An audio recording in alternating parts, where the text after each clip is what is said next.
Hello दोस्तों, Sidhra science academy में आप सभी का स्वागत है। तो दोस्तों आज हम इस वीडियो में समझेंगे 12th क्लास की केमिस्ट्री और इसमें आज हमारा जो टॉपिक रहेगा दोस्तों वो है राउल्ट का नियम। ठीक है, तो राउल्ट का नियम जिसे हम राउल्ट्स लॉ कहते हैं इंग्लिश में, तो आज हम इस वीडियो में कवर करेंगे राउल्ट्स के नियम को पूरे को।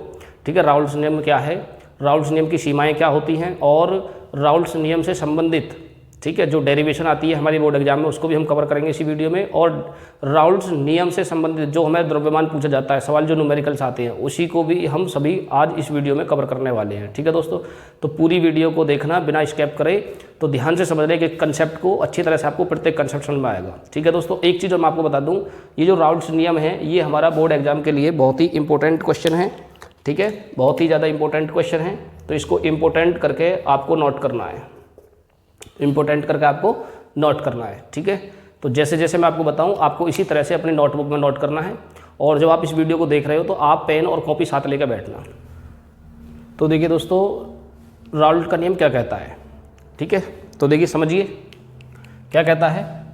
तो जो राउल्ट का नियम है दोस्तों बहुत ही ज़्यादा इंपॉर्टेंट क्वेश्चन है। तो देखिए डेफिनेशन क्या होती है, सन 1877 में, कब, सन 1877 में राउल्ट ने अवाष्पशील विलय पदार्थों को विलायक में घोलकर तनु विलयनों के वाष्प दाब से संबंधित ठीक है अनेक प्रयोगों के आधार पर एक नियम दिया है जिसको हम राउल्ट का नियम कहते हैं, ठीक है दोस्तों, तो राउल्ट का नियम क्या है, तो देखिए इस नियम अनुसार वाष्प दाब में आपेक्षिक अवनमन, क्या, वाष्प दाब में आपेक्षिक अवनमन, वाष्प दाब में आपेक्षिक अवनमन क्या होता है, मैं भी चीज़ को समझाऊंगा यहाँ। तो आपेक्षिक अवनमन विलयन में उपस्थित संपूर्ण मोलों की संख्या के अनुपात के बराबर होता है, इसी को हम राउल्ट का नियम कहते हैं। ठीक है, इसी को हम क्या कहते हैं, राउल्ट का नियम कहते हैं। तो देखिए आप समझ लीजिए, यदि किसी विलयन में आप ये समझ लीजिए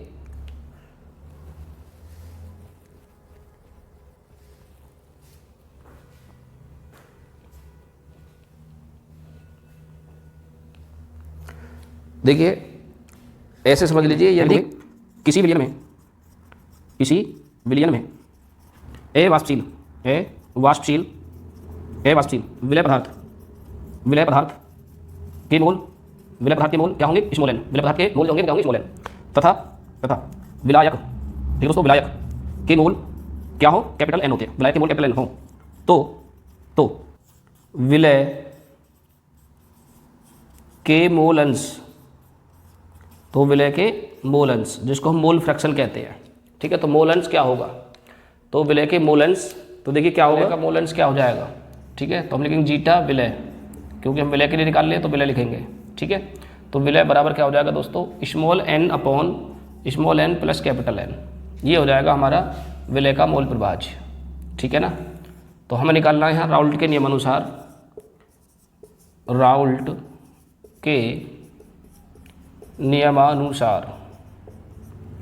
तो देखिए राउल्ट का नियम के अनुसार क्या है, राउल्ट के नियम अनुसार डेफिनेशन क्या थी, तो हमारा जो सूत्र बन जाएगा उसके लिए सूत्र बन जाएगा P0 माइनस PS/P0 बराबर small n plus capital N, क्योंकि यही तो था राउल्ट का नियम। देखिए राउल्ट का नियम क्या कह रहा है, देखिए वाष्प दाब में अपेक्षिक अवनमन, ठीक है, तो ये होता है हमारा वाष्प दाब में अपेक्षिक अवनमन, इसको इतने को पूरे को हम क्या बोलेंगे, वाष्प दाब में अपेक्षिक अवनमन। फिर आगे कह रहा है कि विलयन में उपस्थित संपूर्ण मोलों की संख्या के अनुपात को, तो ये हमारे विलय के इसमें मोल हैं, तो इनकी संख्या के बराबर ही होंगे दोनों के, और इसी को हम बोलते हैं राउल्ट का नियम। ठीक है, आप जल्दी से यहाँ तक का स्क्रीनशॉट ले लीजिए, इसको नोट कर लीजिए, फिर आगे हम इसको और अच्छी तरह से समझते हैं। बहुत अच्छी बातें इसके बारे में हमें आज समझनी है। ठीक है, तो पूरी वीडियो को देखते रहना, तो जल्दी से नोट कर लो, फिर आगे समझेंगे हम। तो देखिए दोस्तों आगे हम समझते हैं, जहाँ P0 क्या है, P0 हो जाएगा हमारे पास विलायक का वाष्प दाब, शुद्ध विलायक का वाष्प दाब। ठीक है, विलायक का वाष्प दाब हम इसको कहेंगे, विलायक का वाष्प दाब। और दोस्तों उसके बाद PS जो होगा हमारा यहाँ वो हो जाएगा विलयन का वाष्प दाब। क्या हो जाएगा, विलयन का वाष्प दाब, विलयन का वाष्प दाब हो गया। और बचा हमारे क्या यहाँ स्मॉल n, अभी मैंने आपको वैसे समझा दिया यहाँ जगह, फिर भी लिखे दे रहा हूँ स्मॉल n क्या है, तो हम लिखेंगे यहाँ विलय के मोल, और कैपिटल N क्या रहेगा दोस्तों, यहाँ हो जाएगा विलायक के मोल। यहाँ तक बात समझ में आ रही है। ठीक है, तो चलिए अगर यहाँ तक बात समझ में आ रही है तो आगे बढ़ते हैं, जल्दी से इसको नोट कर लीजिए और स्क्रीनशॉट ले लो इसका। चलिए आगे समझते हैं। अब देखिए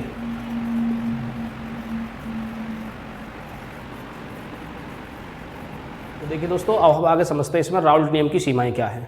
ठीक है, क्योंकि हमारा जो बोर्ड में क्वेश्चन आता है वो राउल्ट की परिभाषाएं पूछी जाती है और राउल्ट नियम का सूत्र और राउल्ट नियम की सीमाएं भी पूछता है। ठीक है ना, तो राउल्ट नियम की सीमाएं क्या क्या हैं, तो देखिए समझते हैं उनको एक एक करके, समझना ध्यान से। तो सबसे पहला नंबर 1 हमें समझना है दोस्तों, जो ये नियम लागू होता है वो केवल तनु विलयनों पर लागू होगा। कैसे इन पे? तनु विलयनों पर। ठीक है, तनु विलयनों पर लागू होता है। और दूसरा क्या है, तो यह नियम केवल उन विलयनों पर लागू होगा जो हमारे अवाष्पशील विलय पदार्थों में घुले होते हैं। कैसे में? अवाष्पशील विलय पदार्थों में घुले होते हैं। ठीक है, 2 बातें ये हो गई। तीसरी बात देखिए, इसको विद्युत अपघट्य के विलयनों पर लागू नहीं कर सकते हम। जो विद्युत अपघट्य होते हैं, विद्युत अपघट्य का मतलब ये मान लो जैसे कि हमारा कोई पदार्थ ए बी है, ठीक है, तो अगर वो हमारा ए पॉजिटिव और प्लस बी नेगेटिव में टूट जाता है तो हम उस पर लागू राउल्ट के नियम को नहीं कर सकते। तो ऐसे इनको हम बोलते हैं अवाष्पशील विद्युत अपघट्य। तो नंबर 4, यह उन पदार्थों के विलयनों पर लागू नहीं कर सकते जो विलयन में संगुणित हो जाते हैं। ठीक है, तो उन पदार्थों के विलयनों पर लागू नहीं कर सकते जो विलयन में संगुणित हो जाए। अर्थात इसका मतलब क्या है, तो देखिए इसका मतलब ये है कि मान लीजिए ए और प्लस ए, तो इक्वल टू अगर A2 बना रहा है, वो संगुणित हो रहा है, जाकर मिल रहा है आपस में, तो उस ऐसे पदार्थों पर भी या ऐसे विलयनों पर भी हम इसके राउल्ट के नियम को लागू नहीं कर पाएंगे। ठीक है, और नंबर 5, तो देखिए नंबर 5 क्या है, एक इसके बारे में बहुत अच्छी बात यह है कि वाष्प दाब जब हम मापते हैं, वाष्प दाब को जब हम मापेंगे तो मापने के दौरान उस टाइम पे हमें क्या है, टेम्परेचर जो रहता है ना, जो टेम्परेचर है, जो तापमान है, उसको हम क्या रखेंगे, बिल्कुल स्थायी रखेंगे, परमानेंट होना चाहिए, वो चेंजेस नहीं होना चाहिए, तो स्थिर रहना चाहिए। ठीक है दोस्तों, तो ये थी हमारे राउल्ट नियम की सीमाएं। आप जल्दी से स्क्रीनशॉट ले लीजिए इसका भी, और हम फिर आगे और चीज़ों के बारे में समझते हैं। तो चलिए जल्दी से स्क्रीनशॉट ले लो। आज हम राउल्ट नियम से संबंधित राउल्ट नियम की परिभाषा, राउल्ट नियम का सूत्र और राउल्ट नियम की सीमाएं और राउल्ट नियम से संबंधित जो भी न्यूमेरिकल्स बोर्ड में पूछे जाते हैं सभी को आज हम इस वीडियो में कवर करेंगे। ठीक है, पूरी वीडियो को देखते रहो, और वीडियो में अगर सीखने को कुछ मिल रहा है, वीडियो अच्छी लग रही हो तो वीडियो को लाइक भी कर देना। ठीक है, और यदि आप हमारे चैनल पर पहली बार आए हो तो दोस्तों चैनल को भी सब्सक्राइब कर लो। ठीक है, जल्दी से आप इसका स्क्रीनशॉट ले लो, जल्दी से नोट कर लो, इसे ले लिया स्क्रीनशॉट। तो देखिए दोस्तों, अब हम आगे समझते हैं। अब तक हमने क्या क्या समझ लिया है, अब तक हमने समझ लिया राउल्ट का नियम किसे कहते हैं। ठीक है, और उसके बाद राउल्ट नियम की सीमाएं हमने समझ ली है। अब आगे हमारा पॉइंट नंबर 3 आता है, जिसमें हम आणविक द्रव्यमान की गणना करेंगे। ठीक है, तो हम हेडिंग डालेंगे यहाँ, वाष्प दाब में आपेक्षिक अवनमन से अवाष्पशील पदार्थ के आणविक द्रव्यमान की गणना करना।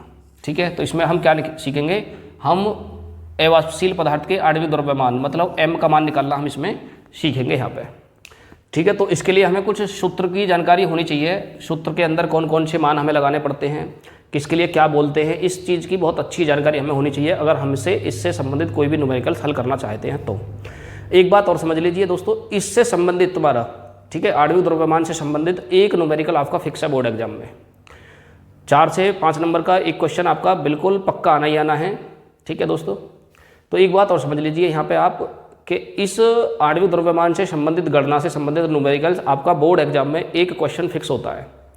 हर साल एक क्वेश्चन यहाँ से जरूर पूछा जाता है। ठीक है, 3 से 4 नंबर का एक क्वेश्चन यहाँ से हर साल फिक्स है, आना ही आना है। तो इसलिए बहुत ही इंपॉर्टेंट डेरिवेशन है, इसको थोड़ा सा ध्यान से समझना। ठीक है, और वीडियो को स्किप मत करना। तो चलिए शुरू करते हैं, इसको भी हम समझना। तो देखिए, माना किसी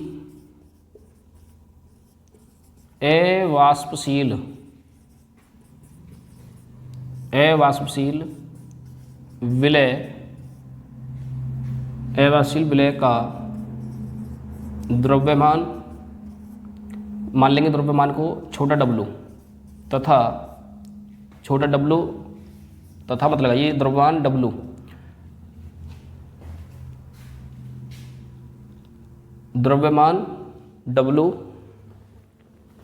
फिर आगे लिखेंगे हम इसमें विलायक के कैपिटल W,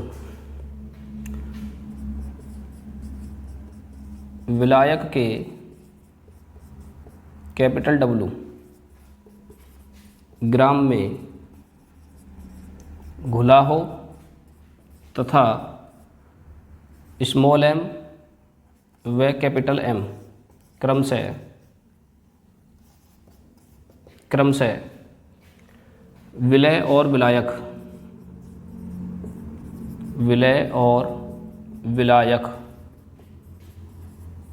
के मोलर द्रव्यमान हो तो हम निकालेंगे यहाँ से पहले विलयन में विलय पदार्थ के मोल। ठीक है। विलय पदार्थ के मोल को हम स्मॉल n से लिखेंगे तो क्या सूत्र बन जाएगा, तो हम लिख देंगे यहाँ विलय का द्रव्यमान बटे विलायक का मोलर द्रव्यमान, ठीक है। हम शॉर्ट में लिख दे रहे हैं W/m हो जाएगा, W/m हो जाएगा। इसी प्रकार से हम निकालेंगे फिर विलयन में विलय की जगह अब हम निकालेंगे यहाँ विलायक का द्रव्यमान, विलायक के मोल, ठीक है दोस्तों। विलायक के मोल अब हम निकालते हैं यहाँ से, तो विलायक के मोल निकलेंगे यहाँ कैपिटल N हो जाएगा और यहाँ लिखेंगे हम कैपिटल W/M, इस प्रकार से, ठीक है। तो ये हमने विलय और विलायक के मोल द्रव्यमान निकाल लिए हैं। अब उसके बाद हम आगे समझेंगे यहाँ, तो देखिए आगे हम समझते हैं और लिखेंगे हम यहाँ राउल्ट के नियम से, राउल्ट के नियम से। तो राउल्ट का नियम क्या था हमारे पास, P0 माइनस PS/P0, ठीक है ना, बराबर small n/n plus capital N। ये था दोस्तों राउल्ट का नियम। तो हमें क्या करना है, देखिए अब यहाँ से आगे अब है यहाँ से समझने वाली बातें, जो कंसेप्ट है समझने वाला दोस्तों यहीं से शुरू होता है। और उसके बाद हमें इधर समझ रहे हैं, देखिए इधर क्या है, तो जहाँ पे ये n है, ठीक है, स्मॉल n है, तो स्मॉल n की जगह पे हम लगा देंगे यहाँ स्मॉल W/m, और जहाँ कैपिटल N है उसकी जगह पर हम लगा देंगे दोस्तों कैपिटल W/M। तो चलिए मान रखते हैं और हल करना समझते हैं, देखिए कैसे करेंगे। यहाँ राउल्ट के नियम में स्मॉल n और कैपिटल N दोनों के हम मान रखेंगे इसमें, वो बाकी हमें कुछ नहीं करना है। तो देखिए सिंपल प्रोसेस है, कोई ज़्यादा कठिन चीज़ नहीं है, बस थोड़ा सा ध्यान देने वाली बातें हैं। देखो P0 माइनस PS सेम का सेम लिख देंगे हम, P0 माइनस PS/P0, ठीक है दोस्तों, ये रख दिया हमने। अब इसको रखने के बाद में हम क्या करते हैं, यहाँ बराबर लगाएंगे क्योंकि बराबर लग रहा है, और स्मॉल n की जगह पे हम रखेंगे यहाँ स्मॉल W/m बटे, अब हम क्या रखेंगे यहाँ, देखो स्मॉल n की जगह पे फिर हम यही लगाएंगे small W/m plus capital N की जगह पे हम कैपिटल N का मान लगाएंगे, ठीक है। तो कैपिटल W/M ये हो जाएगा है। तो यहाँ तक का आप जल्दी से स्क्रीनशॉट ले लीजिए, फिर उसके बाद हम इससे यहाँ से आगे और अच्छी तरह से इसको एक्सप्लेन करेंगे, अभी और अच्छा तरह से समझेंगे हम, ठीक है। ले लिया बेटे स्क्रीनशॉट। तो चलिए देखो अब आगे क्या करना है, तो आगे हम समझते हैं। यहाँ से आगे तो आपको एक चीज़ लिखनी पड़ेगी, यहाँ पे क्या लिखोगे कि स्मॉल n का मान तनु विलयनों पर, ऐसे लिखो तनु विलयनों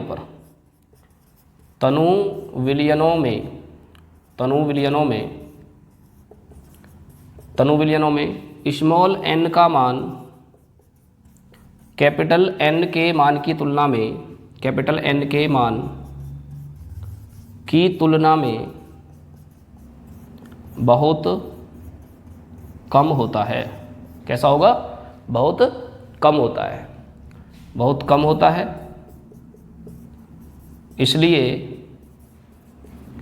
इसलिए तो हम क्या करेंगे, स्मॉल n के मान को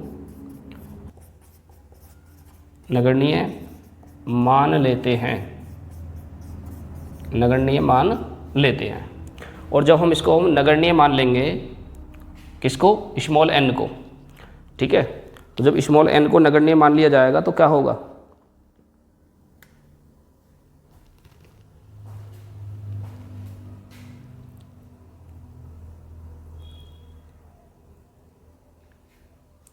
तो नगण्य मान लेते हैं, तो फिर हमारे पास बचेगा दोस्तों यहाँ P0 माइनस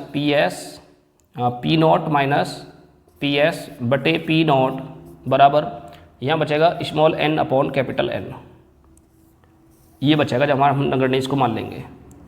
अब उसके बाद क्या होगा, तो देखिए यहाँ पे इन दोनों के मान खोलेंगे हम, और ये हमारा लास्ट स्टेप रहेगा। फिर इसके बाद हमारा डेरिवेशन का सूत्र हमें प्राप्त हो जाएगा, जिसके लिए हम इतनी मेहनत कर रहे हैं। तो देखिए क्या होगा, तो हम वही लिख देंगे यहाँ कि n बराबर तो W/m, ठीक है, और कैपिटल N बराबर कैपिटल W/M के मान हम यहाँ रख देंगे इस सूत्र के अंदर। तो क्या होगा, P0 माइनस PS/P0 बराबर, तो इसकी जगह पर दोस्तों ये रख देंगे हम W/m बटे, इसकी जगह पर हम ये लगा देंगे यहाँ W/m।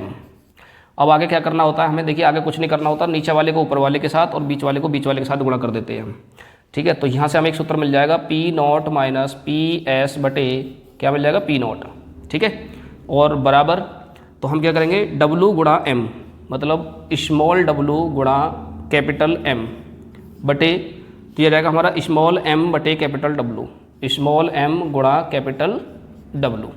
और ये आ जाएगा दोस्तों हमारा एक नया सूत्र बन के लिया, और इसी सूत्र की सहायता से ही हम क्या करेंगे, यहाँ अवाष्पशील विलय पदार्थ के आणविक द्रव्यमान की गणना करते हैं।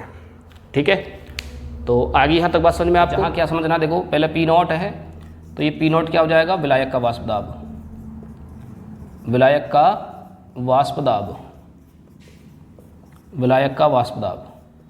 ठीक है, उसके बाद फिर पी एस सारा है, तो पी एस हो जाएगा दोस्तों विलयन का वाष्प दाब, विलयन का वाष्प दाब, विलयन का वाष्प दाब हो गया। उसके बाद small w, small m, capital W, capital M ये बचते हैं। तो देखिए पी नॉट हो गया, पी एस हो गया दोस्तों। उसके बाद बचता है हमारा कौन सा, स्मॉल w। तो स्मॉल w हो गया यहाँ विलय का द्रव्यमान, विलय का द्रव्यमान या कह सकते हो भार। एक हो गया हमारे पास स्मॉल m, ये हो गया दोस्तों विलय का मोलर द्रव्यमान, मोलर द्रव्यमान या कह सकते हो दोस्तों अणु भार, क्या कह सकते हैं इसके लिए, अणु भार। एक बच गया हमारे पास कैपिटल W, ये हो जाएगा हमारे पास विलायक का द्रव्यमान, विलायक का द्रव्यमान या हम कह सकते हैं भार, वेट। और एक और बच गया हमारे पास कैपिटल M बराबर, ये हो जाएगा दोस्तों विलायक का मोलर द्रव्यमान, मोलर द्रव्यमान बटे अणु भार। ठीक है, मोलर द्रव्यमान या अणु भार एक ही बात होती है, इसको कोई कन्फ्यूजन नहीं है इसमें। तो देखिए दोस्तों यहाँ तक अब हमारा राउल्ट का नियम कंप्लीट हो जाता है। ठीक है, तो यहाँ तक हमने देखो किन चीज़ों को कवर कर लिया है। तो यहाँ तक अब तक हमने एक तो राउल्ट नियम की परिभाषा समझ ली है, ठीक है, जिसको 1877 ईस्वी में राउल्ट ने दिया था।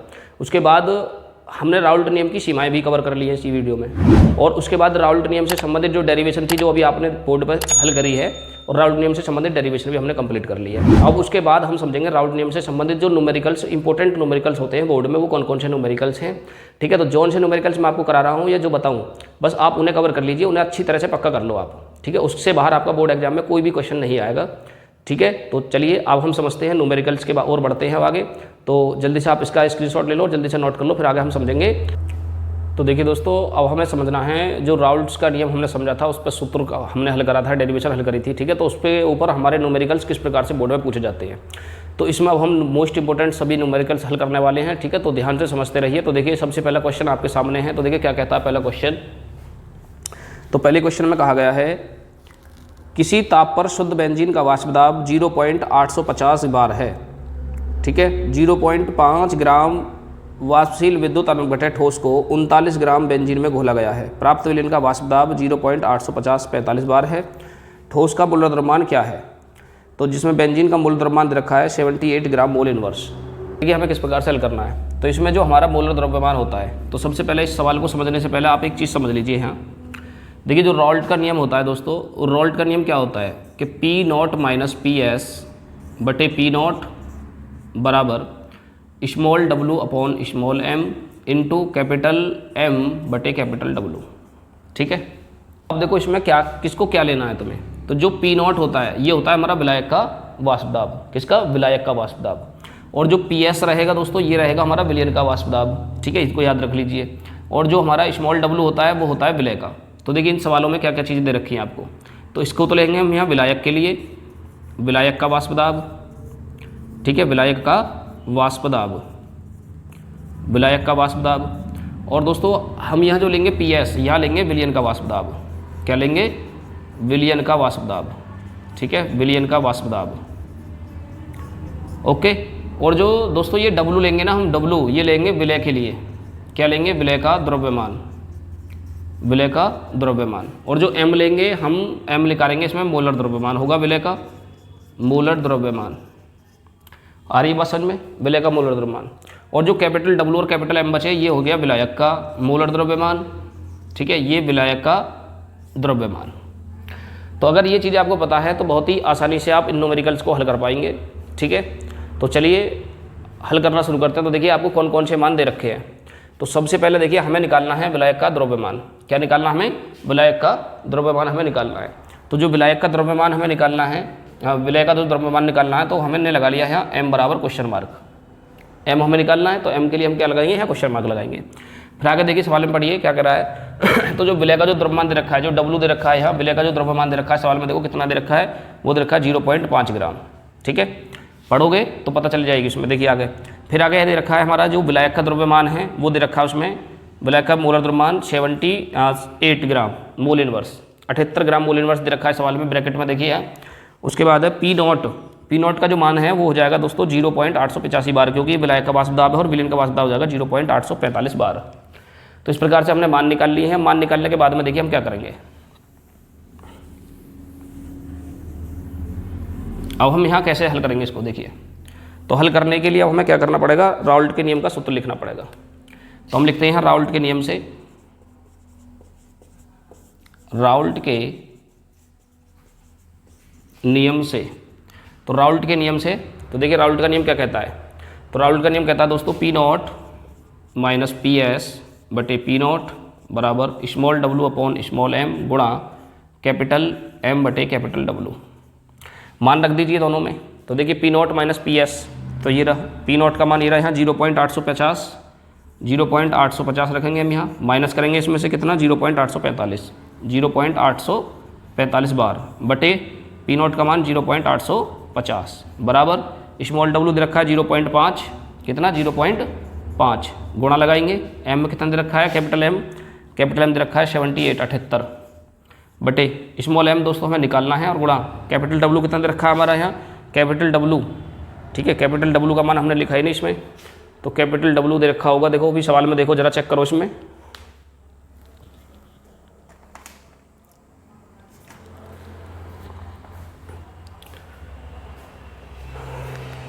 तो देखिए कैपिटल डब्लू का जो मान दे रखा है यहाँ वो दे रखा है 39 ग्राम, कितना है 39 ग्राम। ठीक है, तो यहाँ पर रख देंगे हम इसको मान को, कितना रखेंगे 39 ग्राम। तो ये हमने रख लिया मान। अब मान रखने के बाद में अब इसको सेट करेंगे हम, जहाँ जहाँ पर जो संख्याएं कट रही है ना उन संख्याओं को हमें काटना है। तो देखो कौन कौन सी संख्याएं हमारी कट रही हैं। तो सबसे पहले तो हम 39 से 78 को काट देंगे 2 बार। ठीक है, इसका पॉइंट हटाएंगे तो दोस्तों इसके नीचे एक 0 बढ़ जाएगी। इस तरह से हम 10 कर लेते हैं इसको यहाँ नीचे। ठीक है ना, तो 5 से 5 एकम 5 और 5 दूनी 10, ये 2 कट गया पूरा और 2 से 2 भी खत्म, कट गए पूरे अच्छी तरह से। आगे बात समझ में देखो, सबसे पहले हमने क्या करा है 39 से 78 को काटा 2 बार। ठीक है, उसके बाद फिर पॉइंट हटाएंगे तो नीचे एक 0 बढ़ेगी, तो इसका मतलब 10 बढ़ जाएगा नीचे। तो ये 5 से 10 कट जाएगा 2 बार और 2 से 2 भी खत्म हो जाएगा। तो इधर देखिए अब 0.850 में से 0.45 को हम घटाएंगे यहाँ, तो बचेगा 0.005 बटे 0.850 बराबर इधर बचेगा 1/m। तो यहाँ पॉइंट से पॉइंट कट जाएगा, आएगा हमारे पास में 5/850 बराबर 1/m। अब इसको आगे हम हल करेंगे और, तो ये 5 से कट जाएगा ये 170 बार। देखो 17 पंजे कितने होते हैं 85 और 0 का 0 आ जाएगा। ठीक है ना, तो ये रहेगा हमारा 1/170 बराबर 1/m। तिरछी गुणा करके हम इसको हल निकाल लेंगे। m बराबर आ जाएगा हमारे पास कितना 170 ग्राम मोल इनवर्स, 170 ग्राम मोल इनवर्स। दोस्तों ये हो गया इसका आंसर। आगे बात समझ में, जल्दी से नोट कर लो इसे। ठीक है, अब हम नेक्स्ट क्वेश्चन करेंगे अभी हल। नेक्स्ट क्वेश्चन देखेंगे। तो देखिए दोस्तों अब क्वेश्चन नंबर 2 को हम हल करते हैं। ठीक है, फर्स्ट क्वेश्चन आपको बहुत अच्छी तरह से समझ में आ गया होगा। तो देखिए इसी तरह से हम क्वेश्चन नंबर 2 को हल करेंगे और अब की बार क्वेश्चन नंबर 2 हमने पहले से ही इसको ऐड कर लिया है। ठीक है, ताकि कोई भी परेशानी ना आए किसी बच्चे को समझने में। तो चलिए हल करते हैं क्वेश्चन नंबर 2 को भी। तो देखिए बहुत ही सरल तरीके से आपको ये समझना है। तो देखिए दोस्तों क्या करना है इसमें, सबसे पहली चीज़ तो ये समझ लो कि ये जो क्वेश्चन है ना हमारा बहुत ही ज़्यादा इंपॉर्टेंट क्वेश्चन है, वेरी इंपॉर्टेंट क्वेश्चन है। कई बार हमारा बोर्ड एग्जाम में रिपीट हुआ है ये, कई बार क्वेश्चन ये लगा लीजिए। तो चलिए देखिए क्या है।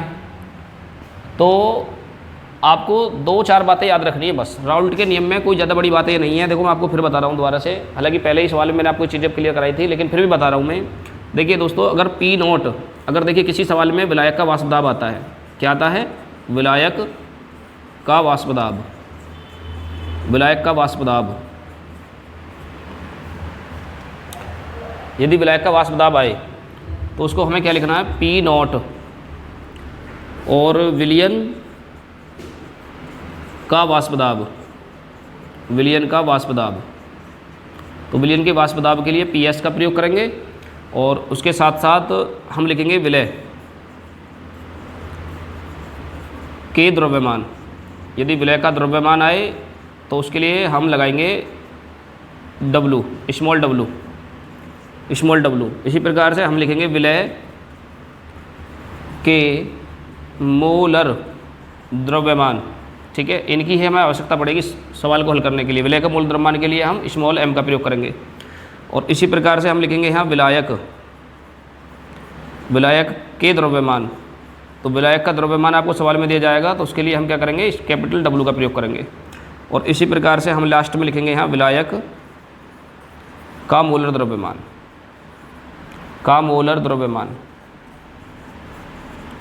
तो इसके लिए हम लगाएंगे कैपिटल M। ठीक है, तो आप इन चीज़ों को याद कर लीजिए। अगर ये चीज़ें आपको अच्छी तरह से याद हैं तो आपको राउल्ट के नियम से संबंधित कोई भी सवाल आपका आता है बोर्ड में तो कोई भी क्वेश्चन आपसे बचेगा ही नहीं। बशर्ते आपको बेटे ये चीज़ें बहुत अच्छी तरह से याद होनी चाहिए। ठीक है, तो चलिए अब देखो, अब हमें आगे हल करना है ये। तो इसी के आधार से ये चीज़ों को हमें यहाँ पे हल करना है। इन्हीं चीज़ों को मैं मैच करवाऊँगा यहाँ से, तो ध्यान से समझते रहना। तो देखिए क्या है, तो सवाल को पढ़ना शुरू करो। किसी ताप पर एक विलायक का वाष्प दाब। तो देखिए ये लिखा हुआ है यहाँ विलायक का वाष्प दाब, लिख रहा है विलायक का वाष्प दाब। तो यहाँ मिलाइए, देखो विलायक के वाष्प दाब को हम किससे लिखते हैं, P0 से लिखते हैं। किससे लिखेंगे, P0 से। तो यहाँ आपको जो दिया है उसको नोट कर लो। P0 बराबर कितना दे रखा है, 0.416 बार, 0.416 बार दिया गया है। ठीक है, उसके साथ साथ चलो आगे पढ़िए सवाल को। तो 0.5 ग्राम अवाष्पशील विद्युत अपघट्य ठोस को, तो विद्युत अनपघट्य ठोस को तो जिसका 0.5 ग्राम है। और देखिए दूसरा जो भार दे रखा है दोस्तों, यहाँ दे रखा है 42 ग्राम। ठीक है, तो यहीं से आपको ये ट्रिक लगानी पड़ती है।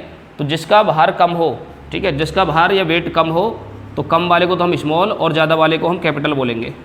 ठीक है, तो जो मात्रा अधिक होगी उसको हम कैपिटल W और जिसकी मात्रा कम होगी, तो जैसे कि यहाँ 0.5 ग्राम है तो ये हमारा स्मॉल W हो जाएगा 0.5 ग्राम, 0.5 ग्राम। इसी प्रकार से हम लेंगे यहाँ तो ये हो जाएगा हमारा कैपिटल W कितना, 42 ग्राम, 42 ग्राम। ठीक है, चलिए आगे पढ़िए। मोलर द्रव्यमान दे रखा है 84 ग्राम मोल इनवर्स। तो 84 ग्राम मोल इनवर्स क्या दे रखा है, ये 42 ग्राम विलायक, तो मतलब कैपिटल M का मान 42 ग्राम मोल इनवर्स, ग्राम मोल इनवर्स। ठीक है, तो कैसे पहचानेंगे कि हमारा कैपिटल M का ही मान है। देखो यहाँ लिख रहा है विलायक, और विलायक जो होता है तो विलायक किसका होगा, मोल द्रव्यमान किसका होगा, कैपिटल M का मान होगा। ठीक है, तो चलिए आगे। प्राप्त विलयन का वाष्प दाब, तो ये वाष्प दाब आ गया विलयन का, तो PS का प्रयोग करेंगे तो 0.414 बार। ठीक है, ये वाष्प दाब को मापने की इकाई होती है बार। पाया गया है ठोस विलयन का मोलर द्रव्यमान, तो ठोस विलयन का मोलर द्रव्यमान कौन बचा है यहाँ, स्मॉल m हमें निकालनी है, ज्ञात करनी है, स्मॉल m हमें ज्ञात करनी है। तो इस प्रकार से हमने सगरे मान लिख लिए हैं जो सवाल में हमें वैल्यू में दी गए हैं। तो जो भी मान आपको दे रखे हैं सवाल में वो सब हमने नोट कर लिए हैं। जो P0 का मान दे रखा है वो दे रखा है हमारा यहाँ 0.416 बार, जो स्मॉल W दे रखा है 0.5 ग्राम, और जो कैपिटल W दे रखा है वो दे रखा है 42 ग्राम। ठीक है, और उसके साथ साथ कैपिटल M जो दे रखा है 42 ग्राम मोल इनवर्स हो जाएगा, जो हमारा ब्रैकेट में दे रखा है यहाँ। देखिए मोलर द्रव्यमान बराबर मोलर द्रव्यमान, तो यहाँ तो 84 ग्राम मोल इनवर्स है, 42 कैसे कर दिया हमने, इसको सही करो। चलो इसको सही करते हैं। तो ये है 84, कितना हो जाएगा ये 84, तो मोलर द्रव्यमान 84 है, ये 84। तो चलिए अब हम आगे समझते हैं। इसको मैं मिटा दूँ, ठीक है, ये तो आपने पहले नोट कर ही रखा होगा, नहीं नोट करा तो जल्दी से नोट कर लो इसे भी। तो देखिए अब आगे देखिए, अब हम यहाँ से लगाएंगे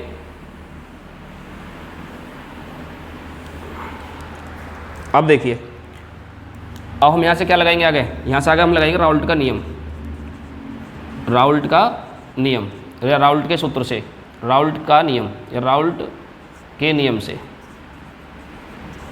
तो राउल्ट के नियम से, तो राउल्ट का नियम का सूत्र क्या था, P0 माइनस PS बटे P0 बराबर small w upon small m गुणा कैपिटल M बटे कैपिटल W।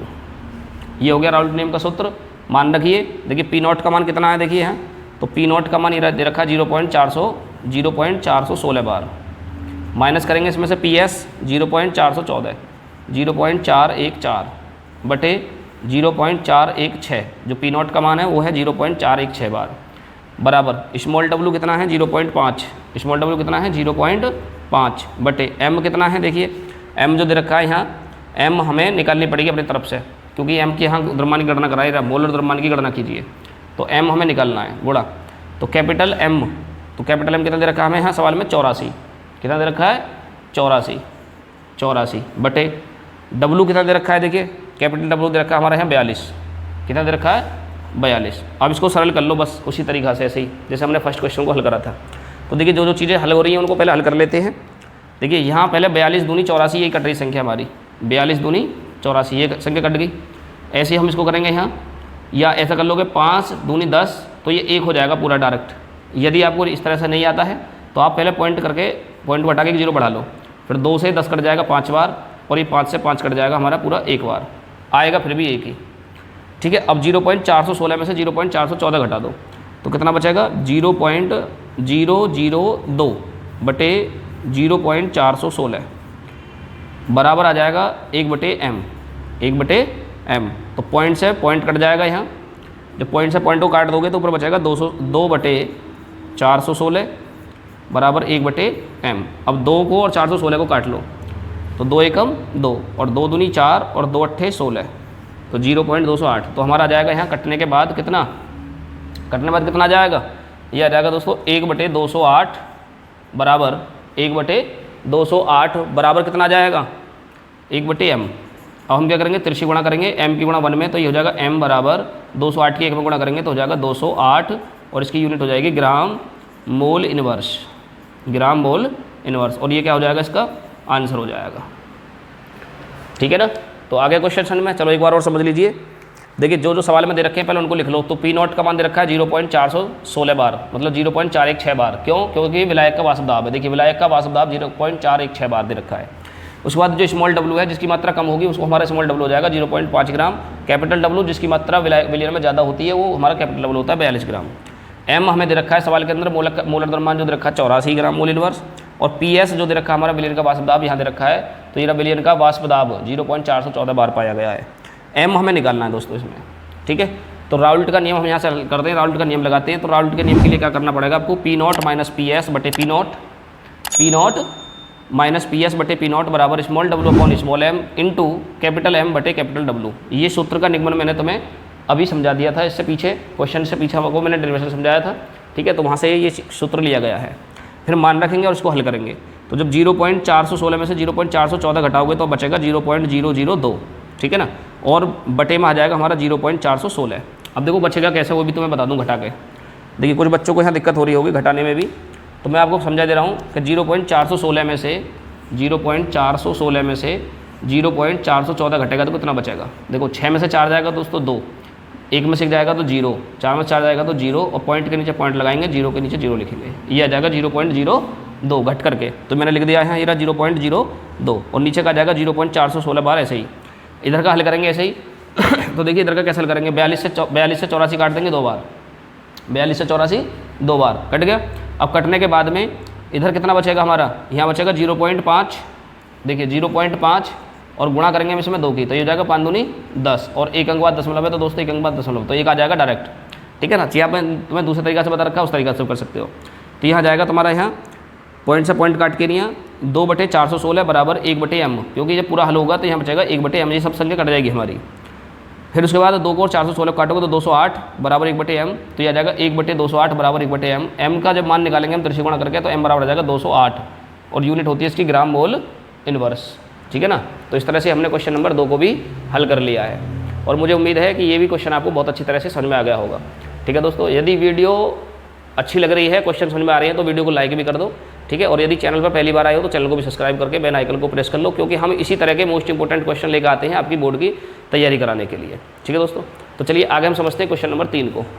तो देखिए दोस्तों, क्वेश्चन नंबर 3 अब हमारे सामने है। ठीक है, अब तक हमने 2 क्वेश्चन को हल कर लिया है, और ये हमारा लास्ट क्वेश्चन रहेगा। उसके बाद मैं आपको होमवर्क में क्वेश्चन दूंगा, 2 से 3 क्वेश्चन ही मैं आपको होमवर्क में दूंगा, वो आपको अपने आप से निकालने हैं और कमेंट में मुझे उनका आंसर बताना है। ठीक है, तो क्या आंसर आपका आया निकल के, तो उसको मुझे कमेंट करके ज़रूर बताना कि सर हमारा इस क्वेश्चन का आंसर इतना है। ठीक है, तो चलिए इस क्वेश्चन नंबर 3 को भी हम समझ लेते हैं। तो देखिए किस प्रकार से हल करना है। जैसे कि हमने क्वेश्चन नंबर 1 और क्वेश्चन नंबर 2 को हल करा था, ऐसे ही प्रश्न नंबर 3 को भी हम हल करेंगे। तो सबसे पहले हम डाल लेते हैं यहाँ हल, सॉल्यूशन। ठीक है, अब सॉल्यूशन में देखो क्या करना है। तो शुद्ध बेंजीन का किसी ताप पर वाष्प दाब, तो वाष्प दाब मैंने आपको बताया था विलायक का वाष्प दाब क्या होता है। तो विलायक का वाष्प दाब दोस्तों P0 होता है। क्या होगा P0, कितना है 640 मिलीमीटर Hg। ठीक है, अब एक अवाष्पशील विद्युत अपघट्य ठोस जिसका भार, तो ये हो गया हमारा स्मॉल w, स्मॉल w कितना 2.75 ग्राम, 39 ग्राम बेंजीन में, तो ये हो गया हमारा यहाँ कैपिटल W 39 ग्राम। ठीक है ना। अब स्मॉल w और कैपिटल W में पहचानने में तो कोई परेशानी आप लोगों को है ही ना कुछ भी। भाई स्मॉल w कैपिटल W को कैसे पहचानना है, ये तो चीज़ आप अच्छी तरह से जानते ही हो। तो मैंने बताया था विलियन के अंदर देख लो, 2 आपको वेट मिलेंगे, उसमें 2 भार मिलेंगे। अब 2 भार में जिसकी मात्रा कम है वो स्मॉल w रहेगा, छोटा w लेना है, और जिसकी मात्रा ज़्यादा रहेगी वो हमें बड़ा w लेना। कन्फ्यूजन खत्म है, कोई कन्फ्यूजन इसमें है ही नहीं। ठीक है, तो देखो छोटा w हमारा 2.75 है और बड़ा w हमारा 39 ग्राम है। उसके बाद ग्राम बेंजीन में डाला गया है विलियन का वाष्प दाब। ठीक है ना। तो बेंजीन का साथ साथ हमें दोस्तों यहाँ पर अणुभार भी हमें निकालना पड़ेगा, क्योंकि अब की बार हमें अणुभार नहीं दे रखा है। तो कैपिटल M बराबर हम निकाल लेंगे यहाँ से 78 आएगा ग्राम मोल इनवर्स, ग्राम मोल इनवर्स। तो देखो कैसे आया 78, जरा मैं आपको चेक करा देता हूँ। देखो जो बेंजीन है ना, बेंजीन है, तो बेंजीन का सूत्र होता है C6H6। जब इसका हम एटॉमिक वेट निकालेंगे तो ये हो जाएगा हमारा यहाँ 6 गुणा C प्लस 6 गुणा हाइड्रोजन।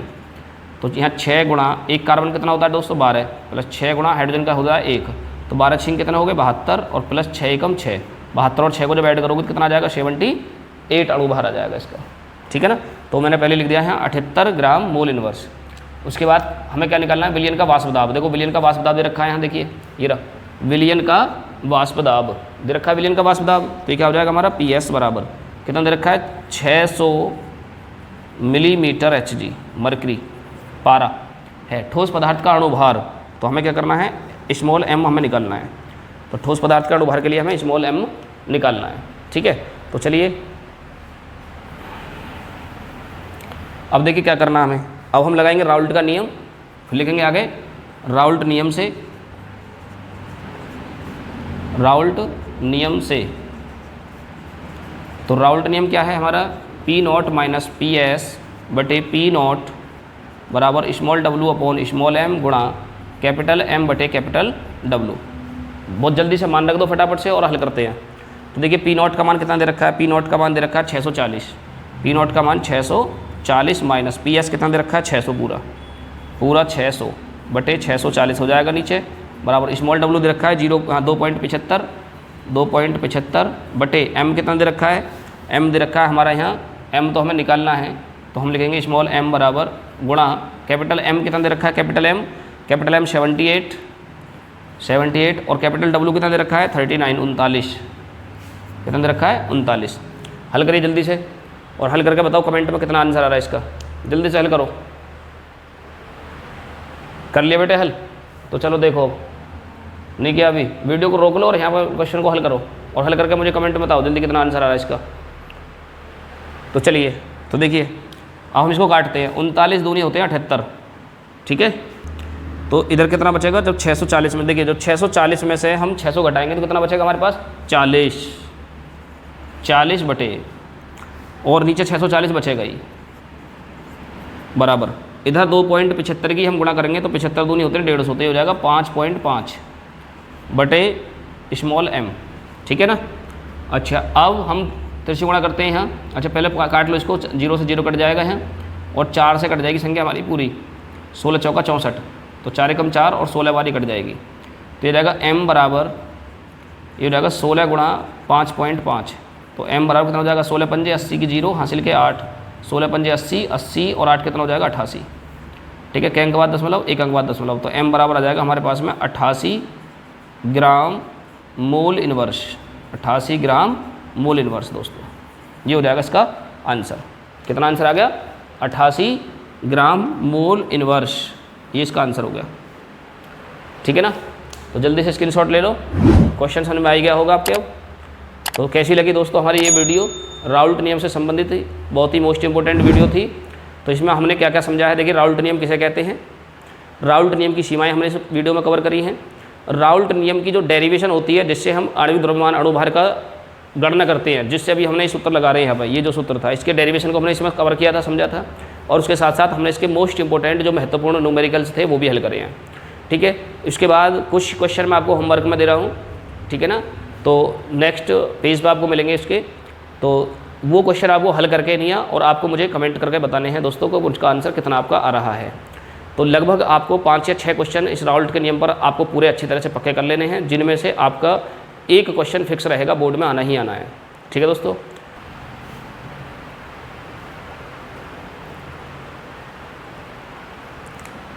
ठीक है दोस्तों, तो ये क्वेश्चन आपको करके दिखाने हैं, मुझे कमेंट में बताना है इनका आंसर क्या आएगा, ठीक है। तो कैसी लगे हमारी वीडियो कमेंट करके जल्दी से बताओ।